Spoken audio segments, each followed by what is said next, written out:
So తల్లిపాలు పిల్లలకి ఎప్పుడు స్టార్ట్ చేయాలి? ఎన్ని రోజులు ఇవ్వాలి? అండ్ సాలిడ్స్ ఇచ్చినప్పుడు బ్రెస్ట్ మిల్క్‌ని ఎలా కంటిన్యూ చేయాలి అనేది చూద్దాం ఇప్పుడు మనము. బిడ్డ పుట్టిన వెంటనే తల్లిపాలు స్టార్ట్ చేయాలండి. Preferably within 1 hour, half an అవర్‌లో ఇస్తే ఇంకా బెటర్. దాన్నే మనము గోల్డెన్ పీరియడ్ అంటాం. గోల్డెన్ అవర్ అంటాం. And breast milk is also called liquid gold. అంటే అంత ప్రెషియస్ అనమాట. ఫస్ట్ మదర్ ప్రొడ్యూస్ చేసే మిల్క్. దాన్నే మనము ముర్రుపాలు, కొలోస్ట్రము అంటాము. సో అది బిడ్డకి అందితే బిడ్డకి చాలా బెనిఫిట్స్ ఉంటాయి. ఇమ్యూనిటీ దొరుకుతుంది.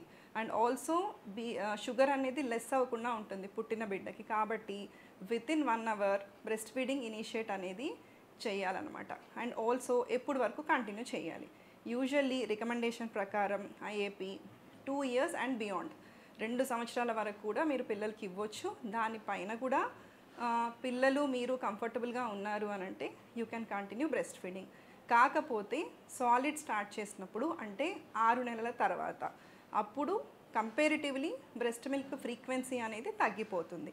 ఇప్పుడు 6 నుంచి 1 సంవత్సరం పిల్లలకి మనం మ్యాక్సిమం నైట్ ఫీడింగ్ ఇవ్వగలము.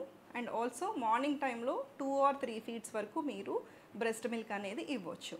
ఆఫ్టర్ 1 ఇయర్ మోస్ట్లీ పిల్లలు నైట్ టైం ఫీడింగ్కే అలవాటు పడతారు. సో మీరు దాన్ని నిర్భయంగా కంటిన్యూ చేసుకోవచ్చు.